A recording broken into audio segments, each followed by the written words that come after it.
नमस्कार दोस्तों, स्वागत है आपका हमारे इस चैनल में स्टडी बाय अभिषेक।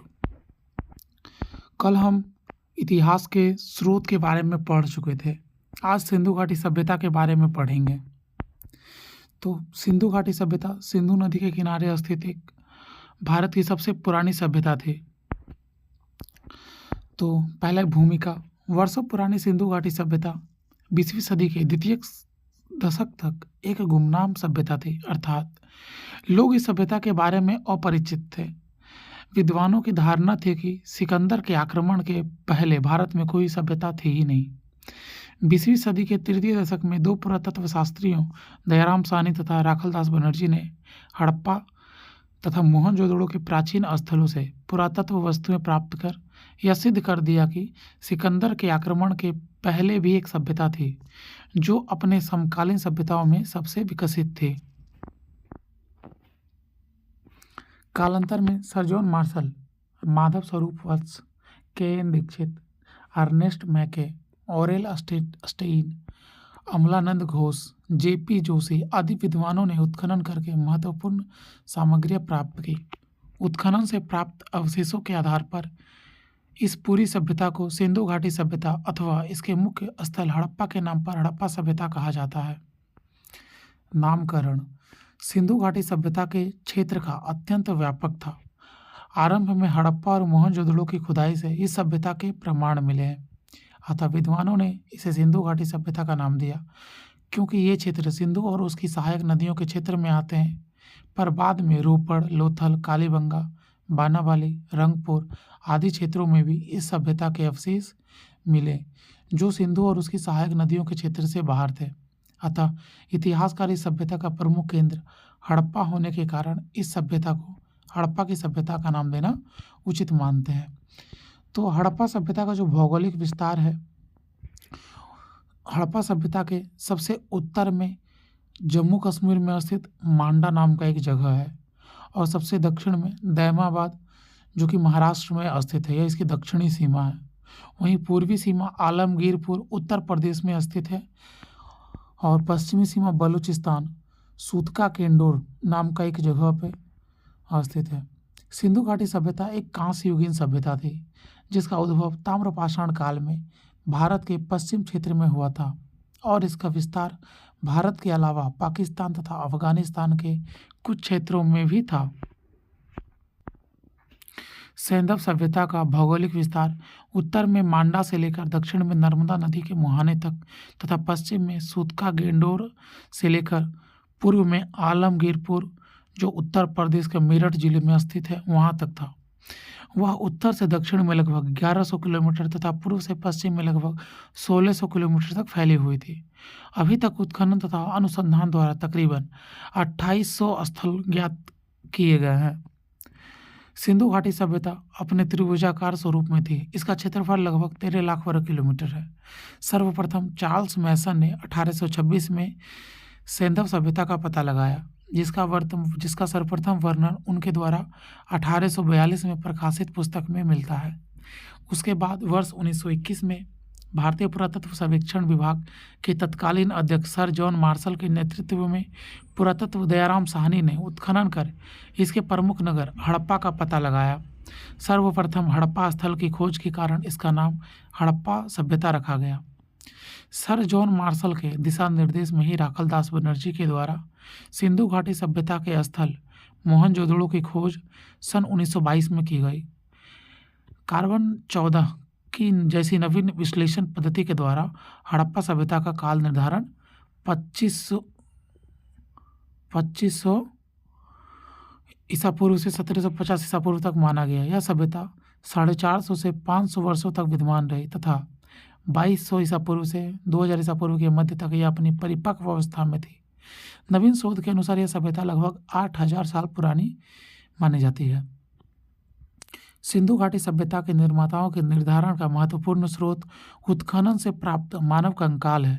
सबसे अधिक कंकाल मोहनजोदड़ो से प्राप्त हुए। इसके परीक्षण से यह निर्धारित हुआ है कि सिंधु सभ्यता में 4 प्रजातियां निवास करती थी। एक भूमध्य सागरीय, प्रोटो ऑस्ट्रेलॉयड, तीसरा अल्पाइन तथा चौथा मंगोलायड। सबसे ज़्यादा भूमध्य सागरीय प्रजाति के लोग थे। सिंधु घाटी सभ्यता की नगर योजना। सिंधु घाटी सभ्यता एक नगरीय सभ्यता थी जिसका ज्ञान इसके पुरातात्विक अवशेषों तथा अनुसंधानों से होता है। इसकी सबसे बड़ी विशेषता थी पर्यावरण के अनुकूल इसका अद्भुत नगर नियोजन तथा जल निकास प्रणाली। सड़कें एक दूसरे को समकोण पर काटते थे। लगभग सभी नगर दो भागों में विभक्त थे। प्रथम भाग ऊंचे दुर्ग निर्मित थे, इसमें शासक वर्ग निवास करता था। दूसरे भाग में नगर या आवास क्षेत्र के साक्ष्य मिले हैं जो अपेक्षाकृत बड़े थे।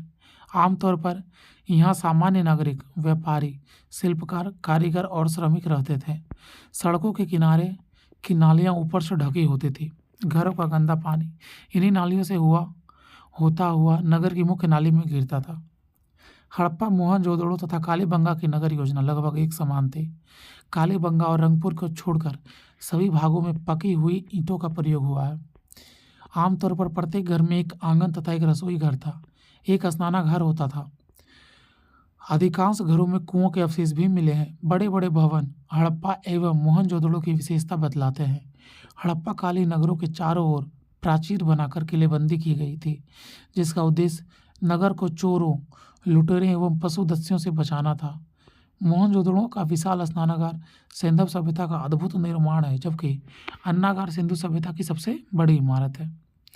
घरों के दरवाजे एवं खिड़कियां मुख्य सड़क पर ना खुलकर गलियों में खुलते थे, लेकिन लोथल इसका अपवाद है। इसके दरवाजे एवं खिड़कियां मुख्य सड़कों की ओर खुलते थे, लोथल के। यद्यपि मकान बनाने में कई प्रकार की ईंटों का प्रयोग होता था जिसमें 4:2:1 इसकी लंबाई, चौड़ाई तथा मोटाई का अनुपात है के आकार की ईंटें ज़्यादा प्रचलित थी। सिंधु सभ्यता के प्रमुख स्थल। सिंधु घाटी सभ्यता के कुछ प्रमुख स्थल निम्नलिखित हैं। पहला, हड़प्पा। तो सिंधु घाटी सभ्यता के अवशेषों की खोज सर्वप्रथम 1921 में हड़प्पा में की गई।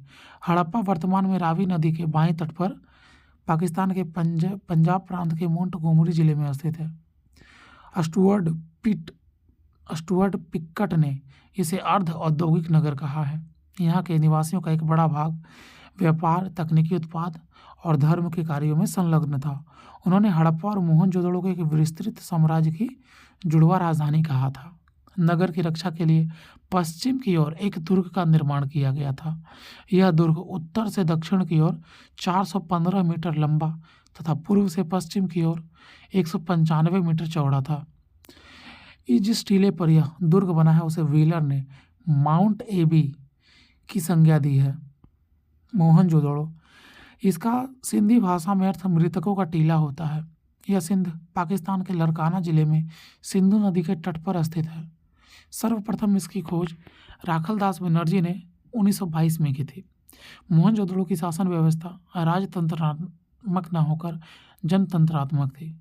बृहद स्नानागार मोहनजोदड़ो का सर्वाधिक महत्वपूर्ण सार्वजनिक स्थल है। इसके केंद्रीय खुले प्रांगण के बीच जलकुंड या जलाशय बना हुआ है। तांबे तथा टीन को मिलाकर हड़प्पावासी कांसे का निर्माण करते थे। मोहनजोदड़ो से कांसे के एक नर्तकी की मूर्ति पाई गई है जो द्रवी मोम विधि से बनाई गई है। चनहुदड़ो, यह सिंध नगर मोहनजोदड़ो से 130 किलोमीटर दक्षिण पूर्व सिंध प्रांत में स्थित है। इसकी सर्वप्रथम खोज सन 1934 में एन गोपाल मजूमदार ने की थी तथा 1935 में अर्नेस्ट मैकी के द्वारा यहाँ उत्खनन करवाया गया। चनहुदड़ो एकमात्र पूरा स्थल है जहाँ से वक्राकार ईंटें मिली है। चनहुदड़ो में किसी दुर्ग का अस्तित्व नहीं मिलता है। चनहुदड़ो से पूर्वोत्तर हड़प्पा कालीन संस्कृति के अवशेष मिले हैं। ऐसा प्रतीत होता है कि यह एक औद्योगिक केंद्र था जहाँ मणिकारी मोहर बनाने, भार माप के बटखरे मापने का काम होता था। अर्नेस्ट मैके ने यहाँ से मनका बनाने का कारखाना तथा भट्टी की खोज की है। लोथल, यह गुजरात के अहमदाबाद जिले के सागरवाला ग्राम के समीप स्थित में भोगवा नदी के तट पर स्थित है। इसकी खोज सर्वप्रथम डॉक्टर SR राव ने सन 1955 में की थी। यह स्थल एक प्रमुख बंदरगाह था जो पश्चिमी एशिया से व्यापार का प्रमुख स्थल था। लोथल में नगर को दो भागों में न बांटकर एक ही रक्षा प्राचीर से पूरे नगर को दुर्गीकृत किया गया था। राखीगढ़ी, हरियाणा के हिसार जिले में स्थित प्रमुख पुरातात्विक स्थल। यहाँ से अन्नागार एवं रक्षा प्राचीर के साक्ष्य मिले हैं। मई 2012 में ग्लोबल हेरिटेज फंड ने इसे एशिया के 10 ऐसे विरासत स्थलों की सूची में शामिल किया गया है जिसे नष्ट हो जाने की खतरा है। कालीबंगा यह राजस्थान के गंगानगर जिले में घग्गर नदी के बाएं तट पर स्थित है। कालीबंगा का शाब्दिक अर्थ है काले रंग की चूड़ियाँ। इसकी खोज 1951 में अमलानंद घोष के द्वारा की गई तथा 1961 ईस्वी में बी लाल और बी थापर के निर्देशन में व्यापक खुदाई की गई। यहाँ से जुते हुए खेत का साक्ष्य मिला है। यहाँ के भवनों का निर्माण कच्ची ईंटों द्वारा हुआ था। यहाँ से अलंकृत ईंटों के साक्ष्य भी मिले हैं। कालीबंगा में शवों के अंत्येष्टि संस्कार हेतु 3 विधियों पूर्ण समाधिकरण, आंशिक समाधिकरण, दाह संस्कार के प्रमाण मिले हैं। पूर्ण समाधिकरण का अर्थ होता है कि पूरी तरह से शव को जमीन में दफन कर देना, और आंशिक समाधिकरण का अर्थ होता है कि पहले तो शव को किसी एक जगह रखा जाता था जिसके कारण वहाँ पे जो पशु पक्षी होते थे कुछ भाग उसका खाते थे। उसके बाद जो बचा हुआ भाग होता था उसे दफनाया जाता था या जलाया जाता था। और दाह संस्कार के भी प्रमाण मिले, मतलब पहले उसको जला दिया जाता था और उसमें कुछ जो अवस्थित मतलब अस्थि वगैरह जो बचती थी उसको क्या किया जाता था, ज़मीन में दफना दिया जाता था। उसके बाद है बाणावाली।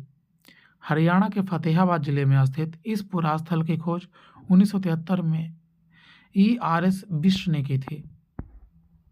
इस स्थल से कालीबंगा की तरह हड़प्पा पूर्व और हड़प्पा कालीन दोनों संस्कृतियों के अवशेष मिले हैं। यहाँ जल निकास प्रणाली का अभाव था। यहाँ से मिट्टी का बना हल मिला है। बाणावली से अधिक मात्रा में जौ के साक्ष्य मिले हैं। धौलावीरा यह गुजरात के कच्छ जिले में भचाऊ तालुका में स्थित है। इसकी खोज 1967 ईस्वी में JP जोशी ने की थी। यहाँ से प्राप्त होने वाली सिंधु लिपि के 10 सबसे बड़े चिन्हों में निर्मित शिलालेख महत्वपूर्ण उपलब्धि है। धौलावीरा के निवासी जल संरक्षण की तकनीक से परिचित थे। नगर 3 भागों में विभाजित था, दुर्ग भाग, मध्यम नगर और निचला नगर। धौलावीरा से हड़प्पा सभ्यता एकमात्र स्टेडियम खेल का मैदान मिला है। अब यहाँ से प्राप्त वस्तुएं। हड़प्पा से देखिए क्या क्या प्राप्त हुआ है। तो कब्रिस्तान RH37 कब्रिस्तान इसको बोला जाता है। समाधान पेटिका, शंख का बना बैल, स्त्री के गर्भ से निकला हुआ पौधा जिसको कि उर्वरता की देवी भी हम लोग बोलते हैं, गेहूं और जौ के दाने, अन्नागार, स्वास्तिक एवं चक्र के साक्ष्य, सीपी का पैमाना। मोहनजोदड़ो से बृहद स्नानागार, मातृ देवी की मूर्ति, कांसे की नर्तकी। उसके बाद राज मुद्रा पर अंकित पशुपतिनाथ की मूर्ति, सूती कपड़ा, हाथी का कपाल, गीली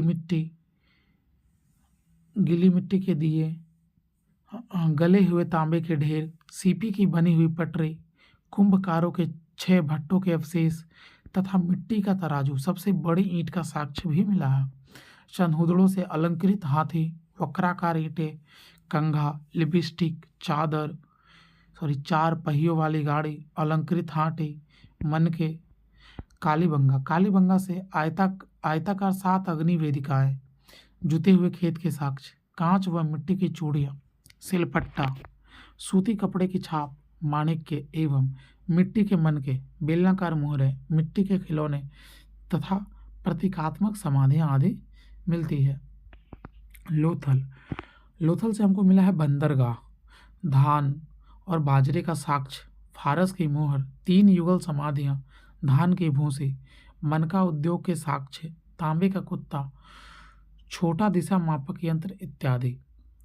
सुरकोटदा से हमें मिले हैं घोड़े की अस्थियाँ एवं एक विशेष प्रकार का कब्रगाह। बाणावाली से हमें मिला है हल की आकृति वाले मिट्टी के बने खिलौने, जो तांबे के बाणाग्र आदि। अब कौन सा स्थल किस नदी के किनारे और उसको किसने उत्खनन किया और वर्तमान किस स्थिति में है उसको जानेंगे। तो हड़प्पा रावी नदी के किनारे स्थित है। इसका खोज दयाराम साहनी ने किया था। पाकिस्तान का मोंटगोमरी जिला में अभी ये स्थित है। मोहनजोदड़ो सिंधु नदी के किनारे अवस्थित है। इसका खोज राखलदास बनर्जी ने किया। सिंध प्रांत का लरकाना जिला में स्थित है। चन्हुदड़ो की खोज चनहुदड़ो सिंधु नदी के किनारे स्थित है। इसकी खोज अर्नेस्ट मैके ने की, जो कि सिंध प्रांत में स्थित है। कालीबंगा कालीबंगा घंगर नदी के किनारे स्थित है। बी लाल एवं बी के थापर ने इनका खोज किया था। राजस्थान का हनुमानगढ़ जिला में स्थित है। कोट दीजी, जो सिंधु नदी के किनारे स्थित है, इसका खोज फजल अहमद खान ने किया। ये भी पाकिस्तान का सिंध प्रांत में स्थित है। रंगपुर, जो कि भादर नदी के किनारे है, इनकी खोज S.R. राव ने किया था। गुजरात का अहमदाबाद जिला में स्थित है। रोपड़ का खोज सतलज नदी के किनारे स्थित है। इसकी खोज यज्ञदत्त शर्मा ने किया। पंजाब का रोपड़ जिला में स्थित है। लोथल की खोज R.S. राव ने किया। यह भोगवा नदी के किनारे स्थित है, जो कि गुजरात के अहमदाबाद जिला में स्थित है। आलमगीरपुर आपका उत्तर प्रदेश का जिला मेरठ में है। इसका खोज यज्ञदत्त शर्मा ने किया, जो कि हिंडन नदी के किनारे स्थित है, उत्तर प्रदेश का मेरठ जिला। सूतका गेंडोर दासक नदी के किनारे है। इसका खोज ऑरेल अस्टीन ने किया था। यह भी पाकिस्तान के मकरान के समुद्र तट के किनारे स्थित है। ये अफगानिस्तान का सीमा के पास में पड़ता है। बानावाली आपका सरस्वती नदी के किनारे स्थित है। इसका खोज R.S. विष्ट ने किया था। हरियाणा का फतेहाबाद जिला। धौलावीरा का खोज J.P. जोशी और R.S. विष्ट ने किया। गुजरात का कच्छ जिला में स्थित है। हड़प्पाई लिपि में लगभग 64 मूल चिन्ह मिले हैं। हड़प्पाई लिपि में लगभग 64 मूल चिन्ह हैं, जो सेलखड़ की आयताकार मोहरों, तांबे की गुटिकाओं आदि पर मिलते हैं। इस लिपि से सबसे पुराना नमूना 1853 ईस्वी में मिला था और 1923 ईस्वी तक पूरी लिपि प्रकाश में आ गई थी, परंतु अभी भी इसको पढ़ा नहीं जा सकता है। इसके लिपि पिक्टोग्राफ अर्थात चित्रात्मक थे, जो दाईं ओर से बाईं ओर लिखे जाते थे। इस पद्धति को बुस्ट्रोफेडन कहा जाता है। सबसे ज़्यादा चित्र यू आकार तथा मछली के प्राप्त हुए हैं। सामाजिक जीवन सिंधु घाटी सभ्यता के प्राप्त अवशेषों के आधार पर उस काल के सामाजिक जीवन का अनुमान लगाया जा सकता है। समाज की इकाई परंपरागत तौर पर परिवार थे। मातृ देवी की पूजा तथा मोहरों पर अंकित चित्र से यह पता चलता है कि हड़प्पा समाज संभवतः मात्र सत्तात्मक था। समाज में विद्वान, योद्धा, व्यापारी और श्रमिक वर्ग की मौजूदगी थी। आवासों की संरचना समाज की आर्थिक विषमता को दर्शाती है। हड़प्पावासी साज सज्जा पर विशेष ध्यान देते थे। स्त्री एवं पुरुष दोनों आभूषण धारण करते थे। यहाँ से प्रसाधन मंजूषा मिली है। चनहुदड़ों से लिपस्टिक के साक्ष्य मिले हैं। सिंधु सभ्यता के लोग सूती व ऊनी दोनों प्रकार के वस्त्रों का प्रयोग करते थे। इस सभ्यता के लोग शाकाहारी और मांसाहारी दोनों प्रकार का भोजन करते थे। यहाँ के लोग मनोरंजन के लिए चौपड़ और पासा खेलते थे। अंत्येष्टि में पूर्ण समाधिकरण सर्वाधिक प्रचलित था, जबकि आंशिक समाधिकरण एवं दाह संस्कार का भी प्रचलन था। यहाँ के लोग गणित, धातु निर्माण, मापतौल की प्रणाली, ग्रह, नक्षत्र, मौसम विज्ञान आदि की जानकारी रखते थे। सैंधव सभ्यता के लोग युद्ध प्रिय कम, शांति प्रिय ज़्यादा थे। श्रमिकों की स्थिति आकलन कर व्हीलर ने दास प्रथा को स्वीकार किया है। यहाँ पे दास प्रथा प्रचलित थी। अब पढ़ते हैं राजनीतिक जीवन के बारे में। हड़प्पाइयों के राजनीतिक संगठन का कोई स्पष्ट आभास नहीं है। चूँकि हड़प्पावासी वाणिज्य व्यापार की ओर अधिक आकर्षित है, इसलिए ऐसा माना जाता है कि शासन व्यवस्था में भी वणिक अथवा व्यापारी वर्ग की भूमिका महत्वपूर्ण थी। हंटर के अनुसार मोहनजोदड़ो का शासक राजतंत्रात्मक न होकर जनतंत्रात्मक था। व्हीलर के अनुसार सिंधु सभ्यता के लोगों का शासन मध्यवर्गीय जनतंत्रात्मक शासन था। उसमें धर्म की महत्ता थी। आर्थिक जीवन सैंधव सभ्यता की उन्नति का प्रमुख कारण कृषि व्यापार था। अतः इस काल की अर्थव्यवस्था ही सिंचित कृषि, अधिशेष, पशुपालन, विभिन्न दस्तकारियों में दक्षता और समृद्ध आंतरिक विदेशी व्यापार पर आधारित थी। सैंधव सभ्यता का व्यापार केवल सिंधु क्षेत्र तक ही सीमित नहीं था, अपितु मिस्र, मेसोपोटामिया और मध्य एशिया से भी व्यापार होता था। सैंधव सभ्यता के प्रमुख बंदरगाह लोथल, रंगपुर, सुरकोट तथा प्रभास पाटन आदि थे। हड़प्पा सभ्यता में माप की दशमलव प्रणाली तथा मापतौल की इकाई 16 के गुणक में होती थी। इस सभ्यता के लोग गेहूं, जौ, राई, मटर, तिल, सरसों, कपास आदि की खेती किया करते थे। सबसे पहले कपास पैदा करने का श्रेय हड़प्पा वासियों को ही जाता है। यूनानियों ने इसे सिंडन या सिडोन नाम दिया। इसे लोग तरबूज, खरबूज, नारियल, अनार, नींबू, केला जैसे फलों से भी परिचित थे। यहाँ के प्रमुख खाद्यान्न गेहूं तथा जौ थे। कृषि कार्य हेतु पत्थर एवं कांसे के औजारों का प्रयोग किया जाता था। इस सभ्यता में फावड़ा या फाल नहीं मिलता है। संभवतः ये लोग लकड़ी के हलों का प्रयोग करते थे। सैंधव नगरों में कृषि पदार्थों की आपूर्ति ग्रामीण क्षेत्रों से होती थी, इसलिए अन्नागार नदियों के किनारे बनाए गए थे। कृषि उन्नति के साथ पशुपालन का भी विकास हुआ था। कृषि कार्यों एवं व्यापार तथा परिवहन में पशुओं की भूमिका महत्वपूर्ण थी। पशुओं में कुबड़ वाले बैल, भेड़, बकरी, हाथी, भैंस, गाय, गधे, सूअर और कुत्ते आदि के होने का अनुमान है। गुजरात के निवासी हाथी पालते थे। धार्मिक जीवन सैंधव निवासी ईश्वर की पूजा मानव, वृक्ष एवं पशु तीनों रूपों में करते थे।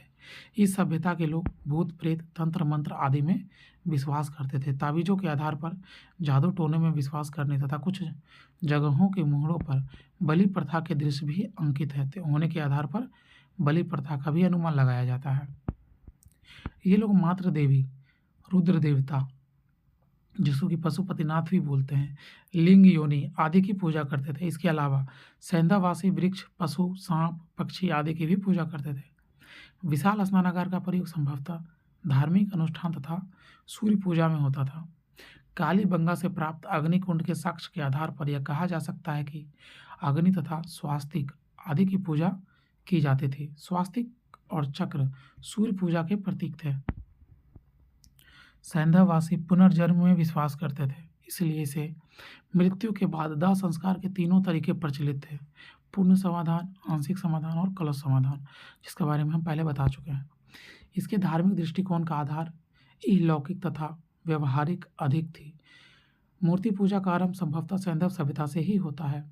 हड़प्पा से प्राप्त एक मृण मूर्ति के गर्भ से एक पौधा निकला दिखाया गया है, जो उर्वरता की देवी का प्रतीक है। सिंधु सभ्यता के पतन के कारण हड़प्पा सभ्यता की उत्पत्ति की तरह ही इसके पतन के लिए कोई एक कारण उत्तरदायी नहीं था। इस सभ्यता के प्राचीन अवशेषों के अध्ययन से यह पता चलता है कि अपने अंतिम समय में यह पतोन्मुख रही। अंततः द्वितीय सहस्त्राब्दी के पूर्व के मध्य इस सभ्यता का पूर्णतः विनाश हो गया। इस सभ्यता का क्रमिक पतन हुआ, मतलब एक बार में पतन नहीं हुआ था, क्रम के हिसाब से इसका पतन हुआ और यह नगरीय सभ्यता से ग्रामीण सभ्यता में पहुंच गई। कुछ विद्वान जो पतन के कारण मानते हैं, गार्डन चाइल्ड एवं व्हीलर मानते हैं कि बाहरी एवं आर्य आक्रमण के कारण इसका पतन हो गया। जॉन मार्शल, अर्नेस्ट मैके एवं आर एस राव मानते हैं कि बाढ़ के कारण इसका पतन हो गया। ऑरेल स्टाइन मानते हैं कि जलवायु परिवर्तन के कारण इसका पतन हो गया। एम आर साहनी ये भी मानते हैं कि भूतात्विक परिवर्तन और जल प्लावन के कारण ही इसका पतन हुआ। जॉन मार्शल प्रशासनिक शिथिलता के कारण ही जानते हैं कि इसका पतन हुआ। KUR कनेडी प्राकृतिक आपदा के कारण या जैसे मलेरिया, महामारी, इन सब के कारण, इन सब को मानते हैं इसके पतन का कारण। हड़प्पा सभ्यता की देन क्या क्या है? सैंधव सभ्यता में प्रचलित अनेक चीज़ें ऐतिहासिक काल में भी निरंतर रही। इसके कुछ प्रमुख उदाहरण हैं: दशमलव पद्धति पर आधारित माप तौल प्रणाली, नगर नियोजन, सड़कें एवं नालियों की व्यवस्था, बहुदेववाद का प्रचलन, मातृ देवी की पूजा, प्रकृति पूजा, शिव पूजा, लिंग योनि की पूजा, योग का प्रचलन, जल का धार्मिक महत्व, स्वास्तिक चक्र आदि के प्रतीक के रूप में ताबीज, तंत्र मंत्र का प्रयोग, आभूषणों का प्रयोग, बहुफसली कृषि व्यवस्था, अग्नि पूजा या यज्ञ मुहरों का उपयोग होता है। इक्का गाड़ी एवं बैलगाड़ी, आंतरिक एवं बाह्य व्यापार आदि हड़प्पा सभ्यता से ही देखने को मिलता है। सैंधव सभ्यता की प्रमुख देन नगरीय जीवन के क्षेत्र में है। पूर्ण विकसित नगरीय जीवन का सूत्रपात इसी सभ्यता से हुआ।